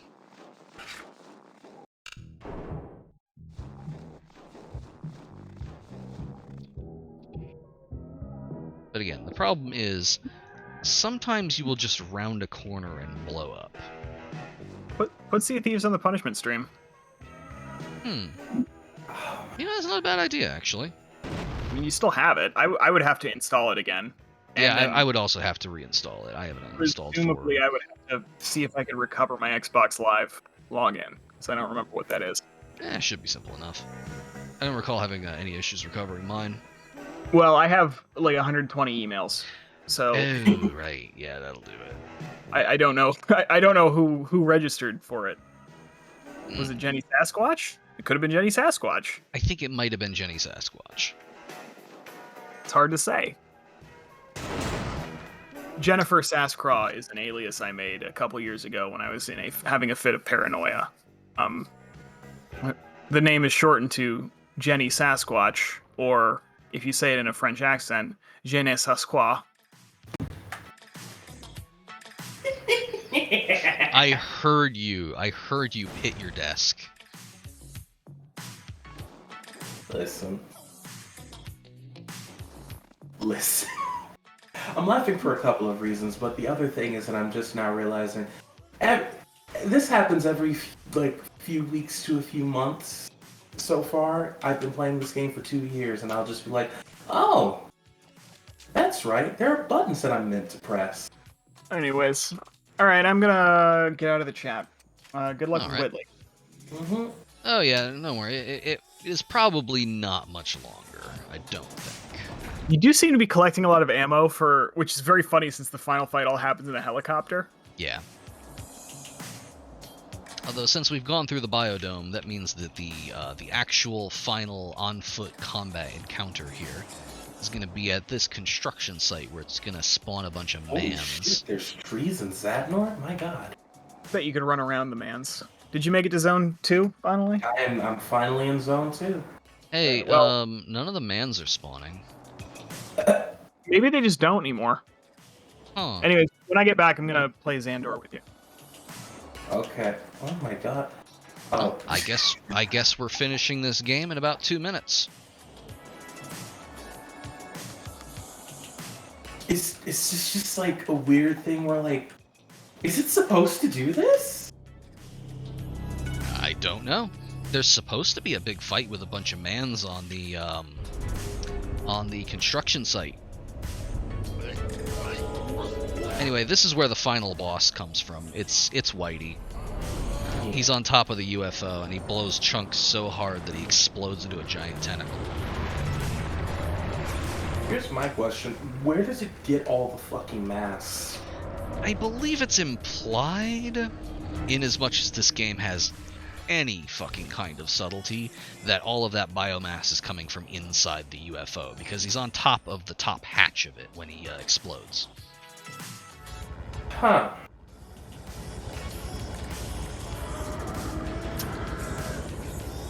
Huh. Anyway, here comes McCready. Oh, okay. I was just looking at my screen at the wrong angle. I was about to say, why the fuck is the tentacle blue now? It's just always doing that. Need some help? Was that me at the wrong angle? Was the tentacle actually blue for a second? 10 seconds to get this chopper Yeah, no, as it's far just away as you can. it's just this game having engine difficulties. Okay, It's just so so that far away was that it's just not fucking rendering properly. That was a rendering issue. That was not me being insane. Yeah, no, he does this every time. It's like I was pointing out last time. Anytime that he is blue, he is too far away to actually hit with bullets. But anywho, something else I want to point out again, since I was harping so much on Whitey having the flame-resistant B4 strain of the thing. After being flame-resistant in the biodome, he is no longer flame-resistant. We kill him with fire anyway. So the game hints at there being an anti-thing weapon with like 99% effectiveness. You never see it. It never comes back. And then the game hints at there being a flame-resistant thing strain, which it does bring back, and then it doesn't matter anyway.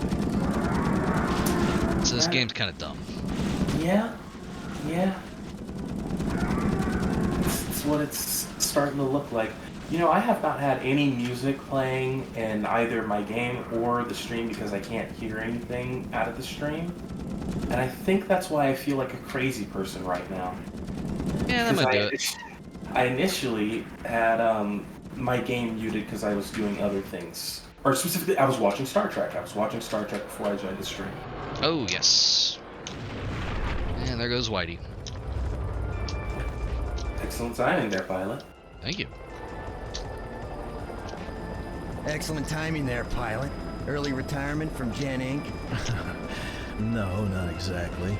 On my I way love back the from extremely this anachronistic vacation. GPS panel inside the helicopter. So what It's you supposed to be mean? 1982. McCready. Somebody just forgot, I RJ guess. McCready. U.S. Wait, what date does it say in there? 1982. It's supposed to take place, I want to say, like a couple of weeks after the movie. What year does the movie take place? 1982. Oh. Am I crazy? I'm sorry, I had to kill a thing. Explain to me what the issue with the date was. The movie takes place in 1982. The game is supposed to take place also in 1982, a couple of weeks after the end of the movie. The problem is the game just kind of forgets about this, and so there are some weird anachronisms, like the GPS panel inside MacReady's helicopter, which is very modern. Oh. Oh, that's right. GPS Mhm. has only really existed for the last... GPS has existed 20 years, for 20 years. Yeah, GPS has yeah. existed for like a long time. Like those satellites have been up there for a while. 2000s. But Oh, something as fancy as having like an LCD screen map, that is very modern. cow. 2002 was 20 years ago. Yeah, it was. Oh, I don't like that. Yeah, it do be like that. Time is the fire in which we burn, you know? Hey, Moo. Hi, Moo. Hello, Moo. Every year that passes, I begin to feel this more and more. My God. It's only gonna get more. Of the same there. How do you not hurt? How do you not feel pain about it all? I do every day. Oh my God. That slow realization of right, because GPS has only been around for 20.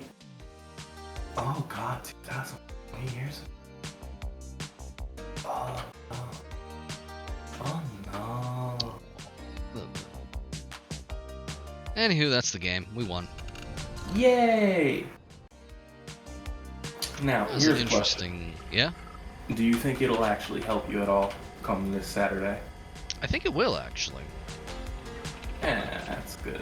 Well, It's interesting to see how it's intended to be played, because like I definitely, especially early on, you saw that bit where I accidentally skipped a cutscene because like my muscle memory was just like, oh, I gotta do this, I gotta go fast, and I was like, no, slow down. And the warehouse, where I was just like, all of my instincts were screaming at me to go faster, but there were a couple of points in there that not going faster showed us things that we did not know about, like the health cabinet inside the holding area, the Strata Lab. Didn't know that was Right. there. That will definitely be helpful. And it also helps illustrate why some areas are skipped, or why we don't see certain areas. Because there's a lot of just there's a lot of superfluous nonsense in there. there you go. That's the word. Like a lot of side areas with stuff that is helpful for playing the game, but not helpful for getting through quickly. So it's been instructive. This was a lot of fun. And hey, we did it faster than the last time we did. I think that was like 4 hours. So 4 hours compared to 8.5. That's definitely an improvement on that. Now we just need to get below 45 minutes for the speed run. But for now, it's getting a little late, so I'm gonna call it. I'll see y'all around. Thanks for coming. Well, thank you for the stream. Indeed. Good night. Good night.